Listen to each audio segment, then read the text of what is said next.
Hey, welcome to the Launch Podcast with me, Anthony Delaney. I am so excited today to have my friend Rich Robinson joining us. And we're going to talk about movement. And, you hear a lot today about that word movement, movements of disciples, movements of churches, movements of leaders. It's something that we would often use as a language at launch, something that we're all about. But I sometimes not sure that necessarily everybody, what do we mean when we talk about the word movement? I wonder if we're all using the same word, but it could mean different things to different people.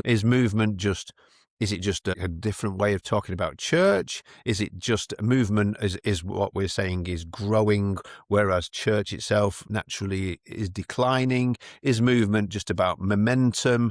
Is it a bigger version of what we're already doing? Or does it require, is it a different way of seeing, a different way of understanding of what the church is? Is it like saying we're done with church and now we're going to be movement? And, if church is something primarily that we see as gathering, and we've done some recently on this where we've talked about how, yes, we are seeing that certainly we're seeing at Ivy, please let me know where you are, that we're getting people who are coming in to what we're doing, whether or not we are trying to be attractional or not. People somehow by the Holy Spirit seem to be being attracted into something. But if church is really what we do when we gather, that's going to help us to see something. But what is it when people move, when church is people being sent? And today I'm joined by somebody who's helped me a great deal over the years to be able to think through some of the answers to those questions, along with voices like our mutual friend, who he knows a lot better than me, Alan Hirsch, and maybe he even could help me understand Alan Hirsch. That would be something quite amazing. But he helps us to be able to wrestle with these kind of questions. So, Rich, welcome from Edinburgh to the podcast. Thank you, Anthony. It's great to be with you, my friend. Looking forward to the conversation. Brilliant. And yeah, really what I want to do in this conversation is to not just talk about movement as an idea or even, maybe we could help to define what you mean by that. Then that could help us to understand it. But really ask what do we mean by it? What does it look like in reality? What might we need to unlearn if we're going to be able to see this? So just starting off really simply, Rich, when you use the word movement, I know you work for something, or you're part of something called 100 Movements. Is that right? Yeah, that's right. Yep. Yeah. Well, why 100 and what do you mean by movement? What do you really mean by that? Yeah, it's a great question. And I think probably I would start with talking about movement. There's different ways that you can look at it. So one of it where you come at the word movement is more in the worldview, the way that you think. And the other way that you can come at movement is the way that you act and organize. So there's a sort of thinking side, a paradigm or a worldview side, and then there's an action, activation, activity side of movement. And they're both really important. So in the worldview side, what we're talking about here is the movemental Christianity that we see in Jesus. So Jesus expressed a movemental Christianity. So it was mobilizing everyday people as disciples. It was forming and equipping them. They became more Christ-like and they grew, and then they multiplied into many places and many people groups. So when we think about this worldview, the way we see movement, the challenge is mostly in the West, we have a worldview that's more institutional or attractional. So we either have a worldview, it's like, I'm a Baptist, I'm an Anglican, I'm a Pentecostal, I'm a something, or a come to us on our terms and our turf. And if you look at Jesus and you look at the early church was gathered and scattered. So we're not talking about blow up the building, give up on church, cancel Sunday. We're talking about this balance, the breathing in, breathing out of gathered and scattered. So Jesus had the expression where he seeded a movement. It was love the Lord of God with all your heart, mind, soul, and strength. So commandment, be Christ-like and go do what I shared with you with other people to every people group and every place. So there's a commissioning and a going. So movements move. Movemental Christianity moves. So not only is it active participation of everyday people, but it's that sense of a sort of shared purpose, generative energy, and the multiplication to many places. So the challenge in our thinking is we can center ourselves or center tradition, badge, brand. We can center a place or a person, a Sunday, whereas actually this movemental form is how does the good news, how do we mobilize people to be good news and bring good news where they are? So in terms of activity, When I talk about movement, the more sort of technical definition would be there's active participation of a group of disciples with a shared purpose and shared relationships who are multiplying the good news of Jesus into different places or people groups. So each of those different elements, that sort of mobilization, everyday people participating, going somewhere, being good news, bringing good news, and that multiplication piece, those are different elements of what we're looking at. So in one sense, the gathered expression of church is part of movemental Christianity. It's not us against them, one side versus the other. That's the gathered expression. There were moments where Jesus gathered, and there were moments where Jesus scattered. There's moments where the early church gathers. There's moments where the early church scatters. The challenge for us is that we are creatures of the overswing, and we almost swing too far one way or swing too far the other. Mm-hmm. So I think this balance, what we're looking for is to say, it's not a new thing, movemental Christianity. It's a really old thing. And it's bluntly, it's almost offensively simple to our Western minds of like, so it's disciples making disciples who make disciples. And that's a challenge for us because we've got discipleship programs and pastors and classes and activities rather than how we're mobilizing everyday people where they work, where they socialize, where they're relationally grounded. How do they live and act like missionaries and bring good news and be good news in those places? So they're not just volunteering on a Sunday, but they're participating on a Monday. That's good. So, you would use the word centered there. I seem to remember something around this, and like that. This is different, I think, but there's the centered and bounded sets idea. There's one way of being whereby you decide who's in based upon a certain framework of if you've crossed these following boundaries. If you do this and you don't do that, then you're in or you're out. Whereas there's another way of doing it, and I seem to remember it being about like where Alan's from in Australia, about the sheep aren't in the sheepfold, but you've dug a water hole and the sheep are coming because that's where the water is, etc. Yes. So is that different to this? Oh, because what's at the center of this? Yeah, it's the wells and the fences. You build something that attracts the sheep in rather than try and build a giant sort of sheep pen to keep them out. What's at the center, and you'd mentioned it, that people are coming into Ivy that are attracted in to a gathered Christian community. And partly what's at the center are people who have a passionate spirituality, who are a demonstration, a living example of the good news of Jesus in their context and culture. And if they're gathering, there'll be places, locations, buildings, services where those people gather together. And the early church was an attractive gathered community. People were added to their number, and they were a missional, innovative, scattered culture. And so for me, what's at the center is this core community who are growing in Christ-likeness, who have a shared purpose and are seeking to grow both in depth of their intimacy with Jesus as disciples, but also their breadth and their length as they step out into mission. So mostly in a movement context, there would be an epicenter.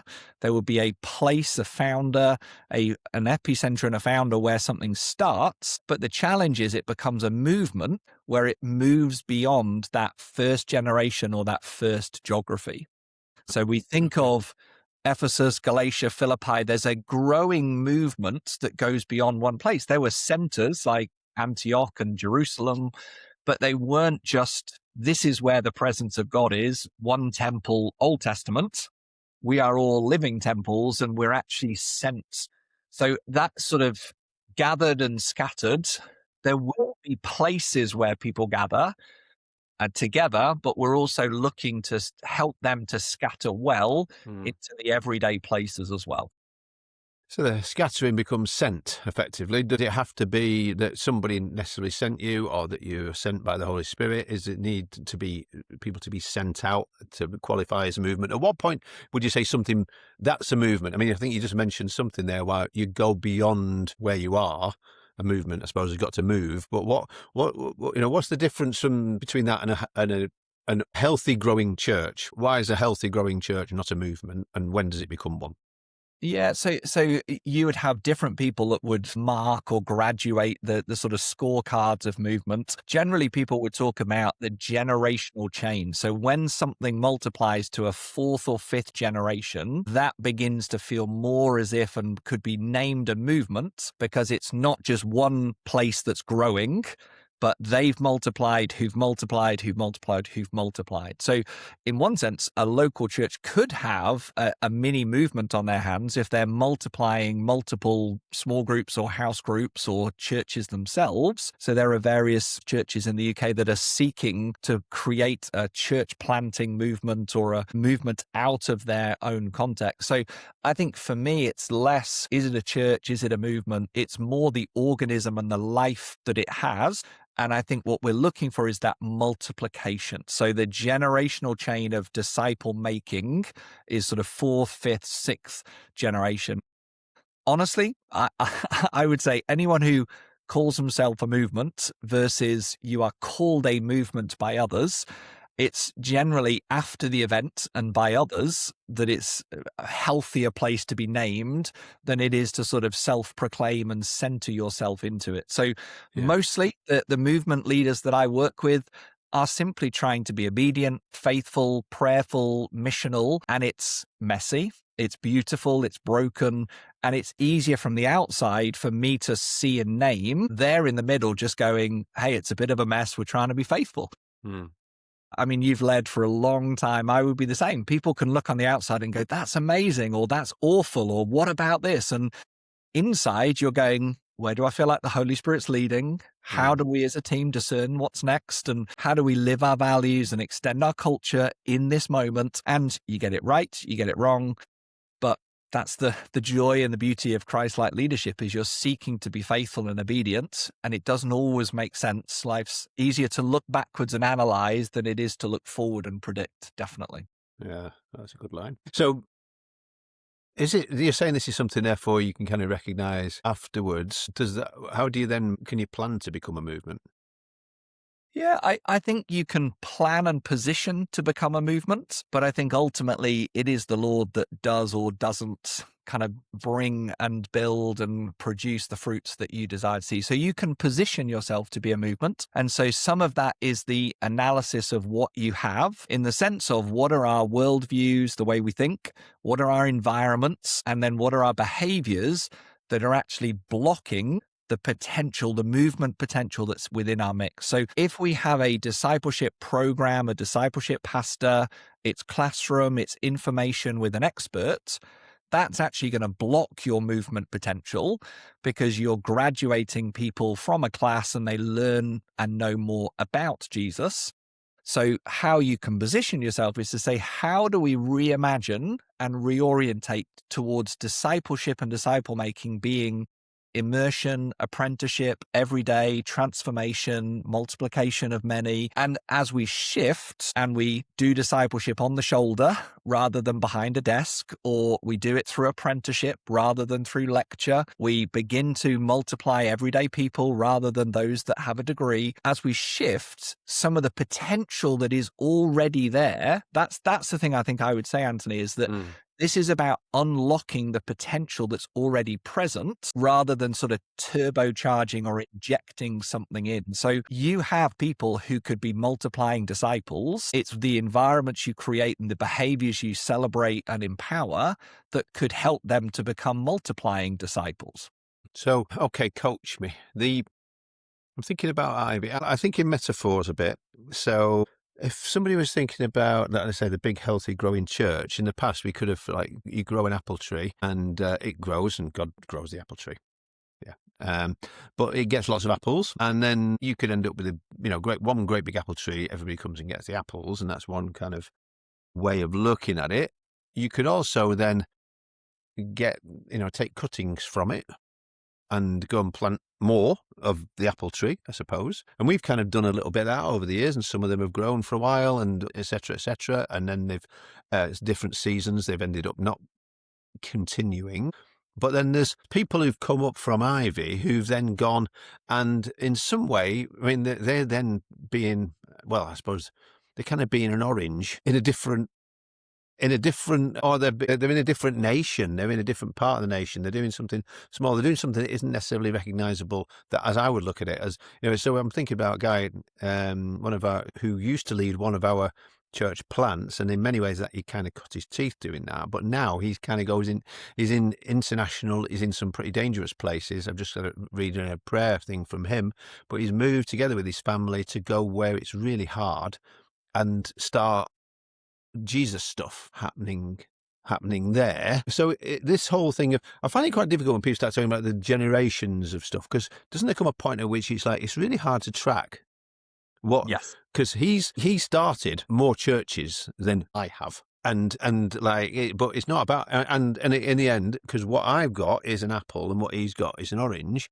but it came out of here, and it's, I don't know. I'm probably getting a bit mixed up in my own thinking here, whether or not you can help me. But what is it? When things do go to another generation, they sometimes become a different thing altogether.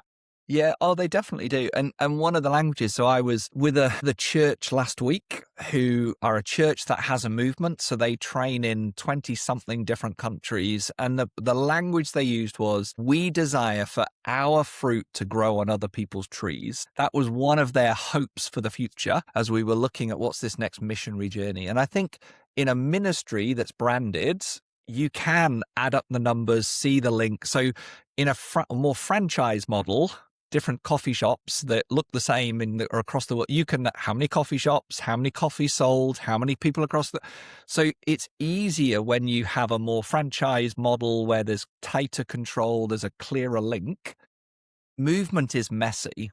It is almost impossible to measure, which is hard, and that's not a cop-out, you should, but you're trying again to measure the relational chains rather than necessarily the branded activity. So for me, that's part of the movement that God has birthed in and through Ivy. That is part of the movement. Now, the joy of it is that people may not trace it back to Ivy or to you. It may not be branded in an African country, but the relational chain is one that has that ripple effect. And it's a kingdom ripple rather than a ministry ripple. And it's a kingdom ripple rather than a branded or personality-driven ripple. And that's partly when I was saying a movement is when the work grows beyond one person and one place. If everything was Anthony Delaney Ministries or Ivy Network, that's then the ministry of a person. It's the network of a place, which is really good work. It's not that that's negative. But as we cross into thinking kingdom, that does become, I don't care what name's on the tin. Are these people making disciples who are making disciples? And that what you're describing, Anthony, apples and oranges and orchards, and that's the mess of movement. It's not sort of, we've got apple making factories and we've got orchards that have our name on the front all across the world. There's seeds, there's fruits, there's multiplication, it's organic growth rather than necessarily a sort of factory or franchise model. Right. Yeah, good. So I wonder then if this really comes down to what we believe the church is. So when you think church, what are the marks? What do you see when you think church, to define that, I suppose? I mean, one of the pieces of language we use, Anthony, is we want people to reimagine church as movement. So it's not an either or. It's like you're not church, which is centralized and declining, or your movement, which is new and exciting. The church is, Jesus seeded a movement. So the church as the ecclesia, the body of Christ, is and should be movemental. So the piece we use is the shift from and to. So we do need to think differently about church. We need to see church differently. We don't need to think about it as a weekly event led by a person in a place, but we need to think about it as a multiplying network of disciples. We need to not only have the church to think differently, but we also need to feel differently about church. The challenge for many of us is we drift into doing the same activities week in, week out. It becomes safe, it becomes ordered, it can drift into religion and Christian activity, whereas actually the church should be a red hot center of passionate disciples who demonstrate the otherness of God and are attractive in their love and their service and their welcome and their sacrifice. So church becomes an attractive community rather than just an empty building or a set of religious activities. And then finally, we need to help the church to act differently. Einstein said it's organizational insanity to do the same thing over and over again and expect different results. So if we just continue to do what we do and hope that culture changes or people find us or suddenly the world shifts and understands and engages with Jesus, versus how do we create these vibrant expressions of movement, real stories, real action, wisdom, engagement, social impact, spiritual impact. We're actually living the good news of Jesus in our neighborhoods, in our networks, in our streets, in our town halls, around our kitchen tables. So it becomes real in the world rather than just safe in a building. It becomes passionate spirituality and a community on fire for Jesus, not just religious activities. And it is it's a people group that are multiplying rather than simply a place. I think if we start to think of church less as a building, as religious activities and in one place on one time of the week, and we begin to think about the church as a passionate, red hot center, missional disciples who are multiplying and making a difference in the world, that's church for me. That's church. And is that a Sunday morning? It's partly a Sunday morning, but if your entirety or the majority of your expression of faith is for 90 minutes on one day of the week in one place, that's not the fullness of Christianity, discipleship, church that I read in the pages of the New Testament and the life of Jesus and the life of the early church. So your own background, I know a little of it, you were part of a team of one of at the time, probably one of the most successful, it's an Anglican church here in the UK, growing like mad, planting a bit, but gathering a lot and having some, great teaching and contributing to the conversation around evangelism and discipleship in lots of ways, etc. But now, for yourself personally, Rich, what have you personally had to let go of effectively? And as your understanding of church has evolved from what lots of people would say, that was it, you were doing it, you were part of it, just great. Why weren't you just happy with that? Yeah, that's a great question, Nancy. I think I am really thankful because my formation really was in the scattered form that gathered rather than the gathered form that was trying to scatter. So my primary expression was sort of missional community, micro church, missional discipleship. That's really where my energy was, the formation was. I grew as a disciple and a leader. And so we were a scattered church that gathered rather than a gathered church that scattered. So I think you need both, but I think the emphasis, because we default to gathered, the emphasis to really try and scatter well is important. So I think for me, it's been consistently prioritizing space in my local community. It's really easy to get busy with Christian activities and church stuff or really good work. So I think creating that space to be a local missionary, a local friend, a local soccer coach, a local kind of person in these places where there's gathering and there's celebration. So that's really important. And I think when we're gathering, we haven't talked about, say, prayer and the centrality of prayer and fasting. And so if you do the history and you look back in terms of movements throughout history, there is always a hunger for God's presence. There's always a prayerful community at the heart of it. There's always surrender, repentance, sacrifice, that God uses that as raw material. And I think in my experience, when we were gathering, it was around prayer, worship, word, and commissioning. So we were gathering to go again. It wasn't gather, stay, and just sort of social club.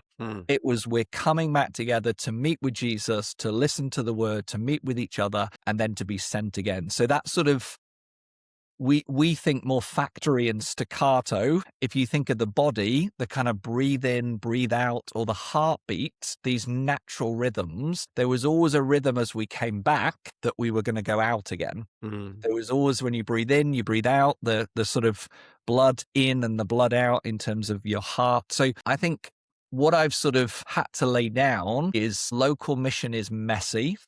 It's painful, it's vulnerable, but it is the place where we need to live and express our faith. Mm. I think when you gather, you're gathering for filling, edification, foundations, and then you're sent again. And I think I've also, I suppose, learned over 25 years now that the both and of gathered and scattered, not gathered or scattered, is almost impossible, but is the call of Jesus for the church. So it's really easy, it's easier to be a very gathered church or a very scattered church. If you pick one extreme, like we're going to just be decentralized or we're going to just try and be centralized, it's easier to live on one end of the continuum. It is a lot harder to try and live with the synergy and the tension of both and. And I think I've sort of the kind of the story of there's no perfect church. I think what I've realized is that we're constantly living in the tension. And it's like the kingdom. It's the now and the not yet of the kingdom. It's the both and, the gathered and scattered. There's a tension to this life that if we feel comfortable or we feel like we've got it right, we're probably missing it on one side or the other. So I would think that in terms of I've never had much of a problem with gathering. I think people, it's not a big-headed thing. It just is. I mean, I have the evangelist heart, try and do things well, think well about how people, when they come, making it good, making it interesting, making it accessible, all those kind of things. But the hard one for me, I suppose, is, that's why I use the word sent as well as scattered, because I think if people are just scattered and there you go, they're going out, they're being salt and light, I kind of think maybe it's just me as a leader, maybe I should trust them more. But I feel like, are they really going to be scattered or are they just going? Yeah. Well, and so how do we as leaders help people who come and gather, who are part of what we're doing, and we're saying, it's not about programs, it's not about this, it's not about that. But what is it about then? So that when they go out, they're not just there and then wait until Sunday to come and be a Christian again. Yeah, I mean, that's a really good point, Anthony. You're right. If it's scattered, which is merely just they go and they're not active, they're not formed, they're not missional, you're right. They're scattered and then they just gather again. Absolutely. Even so, one of the pieces earlier on in the conversation where you were saying, how can you position yourself to be a movement? Even thinking about how you as a church, how much money, time, and effort do you put into Sunday versus the money, time, and effort you put into training your people for Monday. So to that comment, like there's a lot of staff role, staff responsibility, money, volunteers, and time to run Sunday. How much do we as a church put our energy into discipling, edifying, equipping our people to live as missionaries in the arts, education, business, schools, neighborhoods in the Monday through Saturday? So even that sense of, you're right, you're sending them, you're equipping them, and then you're welcoming them back, hearing stories, praying for them, coaching them. How did it go? If you think of Jesus, he was both sending his disciples, but then there was a process afterwards. There was forming, training, teaching, equipping, and then sending again. So you're right. It's not just... The language there is important because you just talked about them. I mean, again, people going out and being missionaries. That's not churchgoers. No. And I think that's where we think of missionary as going overseas, but actually every person is a sent person. Every person is a commissioned person. Everyone should be living commandment and commission their local context. So again, talking to somebody at an event, he was saying, we finished the event and he said, what challenged me was most of my parishioners, if they're playing golf with somebody and that person shares a challenge in their marriage or a crisis at work, said, what my people will do is give them my number as the pastor. And he said, what I now understand is that they can have a pastoral care meeting on the fourth tee because they can minister to that person. And my job as the pastor is to equip my people for the fourth tee, the dinner table, the coffee shop, the friendship, the phone call, the text. And so it's not, oh, there's something I'll call the pastor, or we have prayer ministry at church, or we have this at church. Why don't you come here? But it's meeting them where they are. So absolutely, that equipping is, are they aware that there are kingdom moments and people have spiritual moments and crisis moments in their everyday life? As a missionary, how am I living aware, looking for where God's at work, and then prepared to step into that space rather than miss it because we're not aware, or rather than take the responsibility and offer it and give it to a church staff or an event or a professional, in inverted commas? You're the priesthood of all believers. Come on. How are you in that space able to listen and offer a prayer, an encouragement, just hold space with that person? So we're living as missionaries, missional disciples in the places where we're rooted. That's good.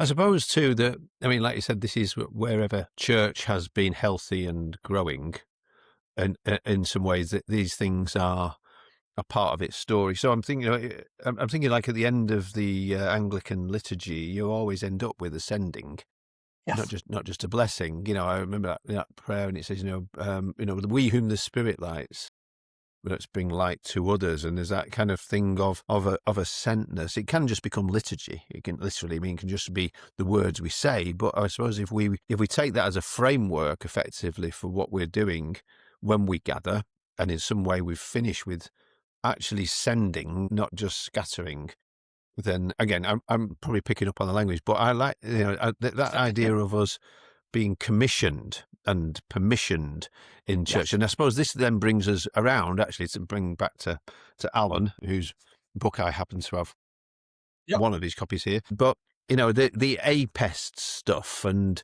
apostle, prophet, evangelist, shepherd, teacher, you just talked about the priesthood of all believers, Ephesians 4, how this gets worked out. So is APES thinking and practice essential for movement, or is it optional, if you like? If it, would you say what? Is this part of the remodeling, rethinking, reimagination? Yeah, I think it is. I think it's a key element of movemental Christianity. Definitely. It's the essence of the priesthood of all believers. It's the fullness of Jesus expressed in his body collectively and embodied and expressed through individuals. So the danger for us, again, is it's not just what it is, but we have to understand what it's not. So if we just have a system or a structure which is shepherding and teaching, so we teach people and we care for people, that will create great depth of community, great depth of formation and foundation. But if we don't have that evangelistic, the good news, the mobilizer, the prophet with justice and prayer and marginalized and justice, or the apostolic for the new forms, new frontiers, the challenge is that shepherd-teacher world can become very solid, but very safe and sedentary. So we're not trying to blow up that world to just have a threefold world of apostle, prophet, and evangelist, but we have to understand the fullness of Jesus. Jesus was the sent one.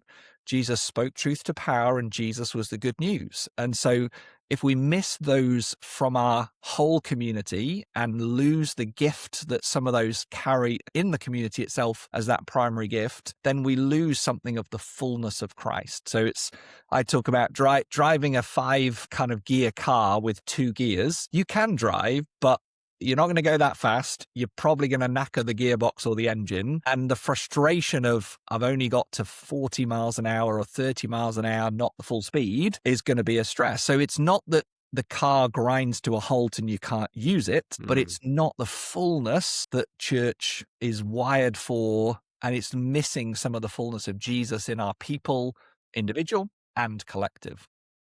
So for those who are not aware of it, Rich, could you just take us through the APEST idea just briefly to kind of catch us up on that? Yeah, so Paul in Ephesians 4, blueprint letter for the church, written to the church in the city, everyday people, network of house churches. And he's not writing to a particular place about a particular problem. It's more of kind of architecture letter. And in that, in Ephesians 4, he talks about apostle, prophet, evangelist, shepherd, teacher. And so he starts it with the ones, the unity piece in terms of the first 6 verses, one Lord, one baptism, one, one, one, one, one. So it's all about oneness, unity, foundation. He then talks about Jesus gifting and giving, apostle, prophet, evangelist, shepherd, teacher in the ascension. So it's that sense of giving his likeness and his dynamism to the body, because in Ephesians, we're not reading it 21st century lens, individualistic, consumerist. What did I get as a personality profile? How am I the hero? The original audience was a communal context. So it's how are we engaging these gifts, and how do we help each other?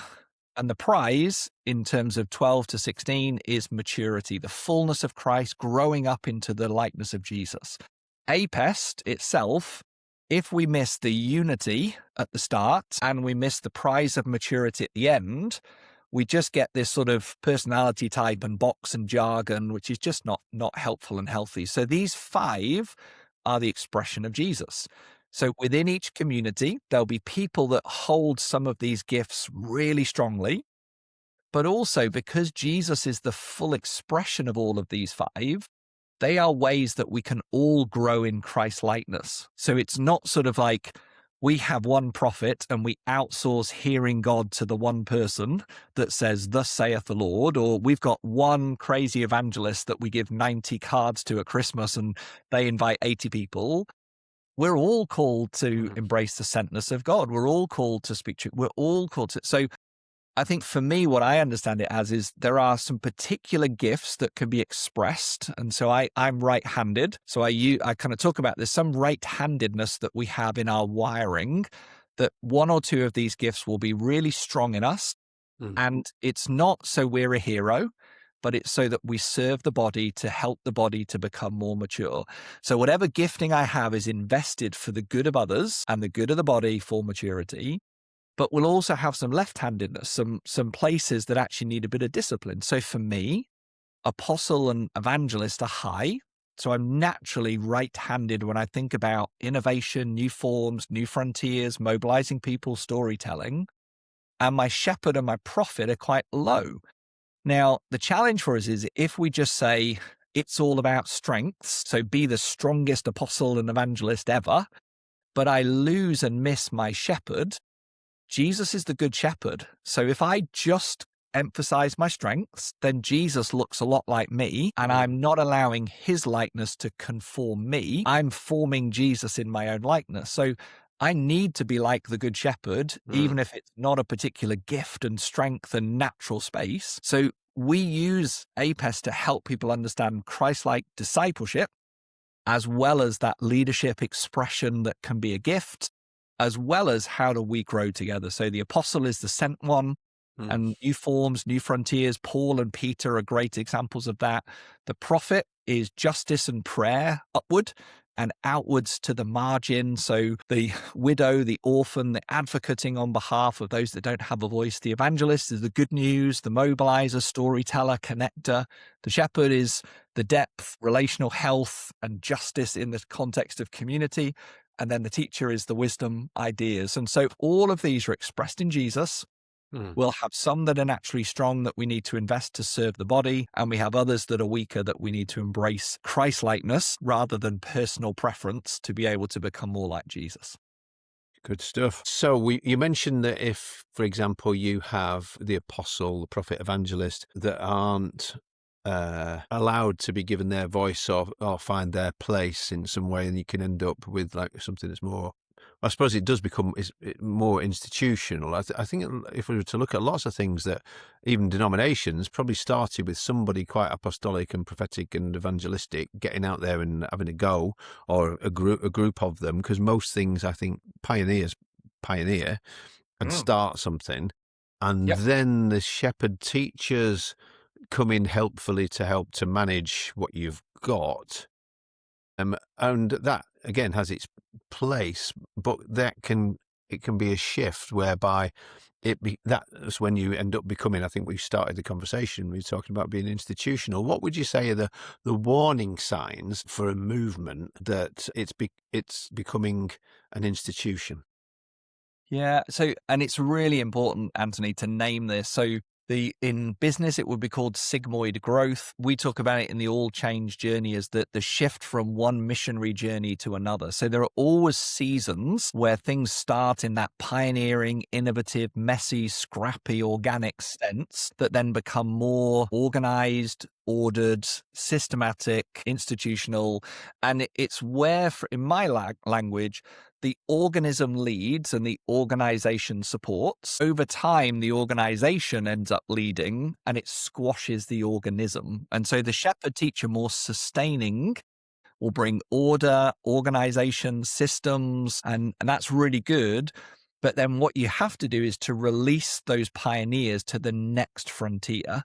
The minute you start to protect what you've got or order and systematize everything, the challenge is often by the time you realize it, it's too late. So you have to ultimately release the pioneers into the new season just as things are beginning to settle. And again, that's the paradox of we're settling, but we're moving again. So some of the signs are a one size fits all ministry model, decisions being made top down away from the front line, the protecting what we have, so a lack of innovation, prototyping, pioneering, the pioneers on the edge, not being listened to and having influence in some of the rooms and conversations. Yeah. So where it becomes safe, settled, steady, systematized, that slowly but surely means the organization isn't just an end in itself to serve the organism, but it becomes an end in itself to actually serve itself, which is the organization. So we end up protecting our reputation or protecting what we've built or protecting how far we've come, rather than continuing to sort of where's the next greener pasture or promised land that the Lord is calling us onto, rather than just getting settled with where we are. Okay. Just to maybe say a little bit more about that in a kind of personal way for a leader then. What would a leader, somebody who's got, some position of influence, if you like, in a church, what would they have to unlearn or give up even in order to be able to not just maintain the institution, but to be part of the movemental Christianity you've been talking about? Yeah, it's a great question, Anthony. And in my experience, usually these missionary journeys are sort of 3 to 5 years. So there's almost a timeline. It could be slightly shorter, could be slightly longer, but it's that sense of we can either choose to settle and just exist and polish and iterate a little bit and add to what we've got, or we can begin to dream again. And so Catherine Booth, who started the Salvation Army with her husband William, said, if we're to better the future, we must first disturb the present.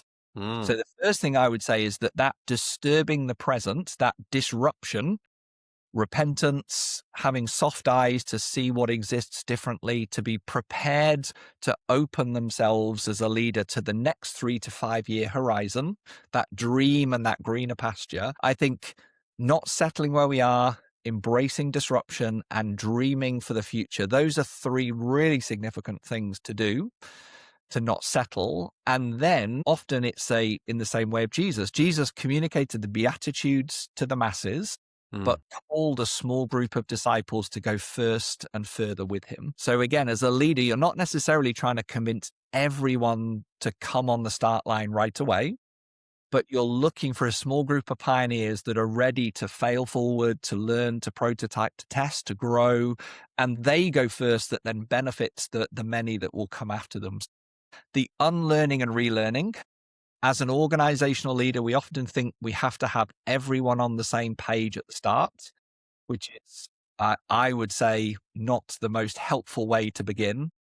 We try and minimize risk, which again can mean that we settle for safety. And we don't always dream with a childlike faith. We have more a jaded adult-like intellect and think, I'm tired, I'm not sure I want all that hard work at point. So I think childlike faith, embracing disruption, those 2, if you've got a kind of childlike faith to dream what's next and a courage to disrupt and disturb the present, and then have a small group that will go with you in and through the valley. Our imagery is that sort of curve down and through the valley to the greener pasture. You've got to lose your life before you find it. So that sort of discovery stage is also vulnerable, unlearning and relearning before you go forward. So we're coming into land, but you just mentioned, I suppose, the dip there. What does that look like? Because I like everything to go up and to the right, Rich. That's, I'm happy then. Everything's good. I don't like this idea of, what is it going to cost Yep. before, yeah. Yeah. And the image is we say change doesn't happen upward to the right, change happens down and through. So in all change, the book that I wrote over 15 years of our coaching of organization and leaders through the Gospel of Luke, you can see Jesus take his disciples on this down and through process. So bystanders become disciples, become leaders, become movement makers, but they're fumbling forwards. Their character is challenged. Their thinking is changed. They're doing it on the shoulder of Jesus. And even in commissioning them, they're still not really ready and have a full play and a playbook, but they are commissioned into that space. Psalm 23, patchy field, greener pasture, valley of the shadow of death. Egypt, promised land, wilderness. God does his best work and essential work in the wilderness, in the valley, the down and through process. And that's where we lose our life. And we then truly receive this God-given vision to be able to architect and animate a future that he has for us rather than we have. So that disruption that leads you, yes, there's a dream, but really leads you into discover. So it's unlearning, relearning, it's vulnerable before we get that sort of dream and design and really be able to go forward. So upward to the right is a myth.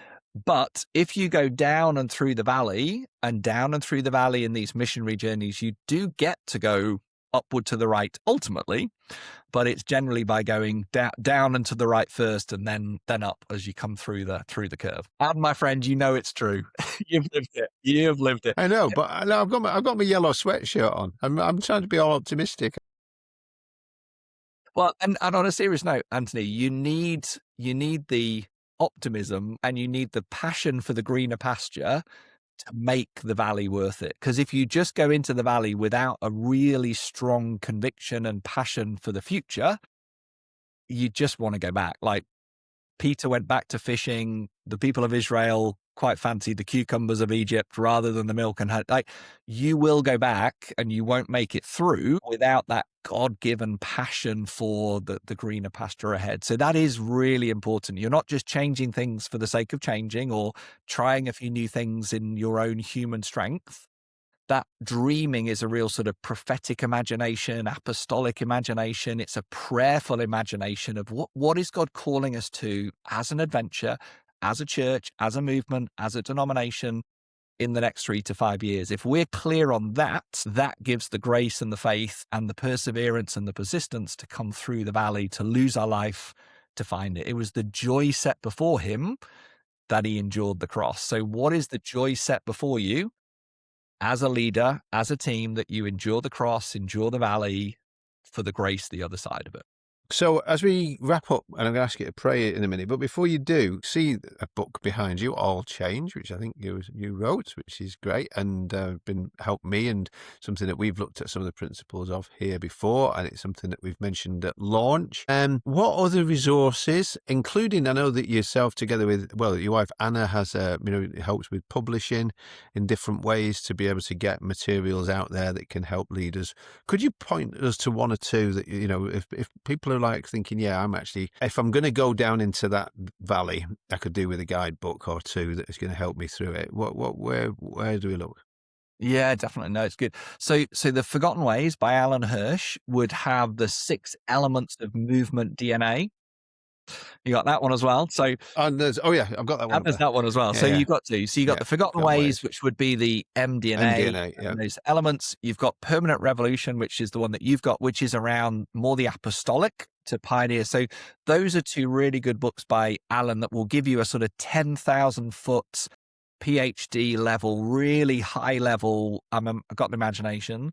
All Change will pull that 10,000 foot to 1,000 foot to 100 foot of going on the pioneering journey. And then, it will be really worth on 100movements.com. There's examples of movements like Launch and others who are doing great work. So hearing stories and connecting with others. And then the publishing on the website has lots of different books. And so we've tried to publish books around discipleship, church planting, leadership development, movemental dynamics. So there are some brilliant books from first-time authors, names that people may not have heard of, but are on the cutting edge of movemental Christianity in their context, as well as authors who they will have heard of, who have written sort of 4, 5, 6, 7 books on it. So I think probably what I would say is there's some great podcasts, blogs, articles, and books on the 100movements.com website. All Change, Permanent Revolution, and Forgotten Ways are probably some good books to pick up, definitely. Brilliant. Rich, thanks so much. It's always great talking to you. Stretched, grown, encouraged. Thank you so much. Please, would you pray for us, for any leader watching or listening as we round?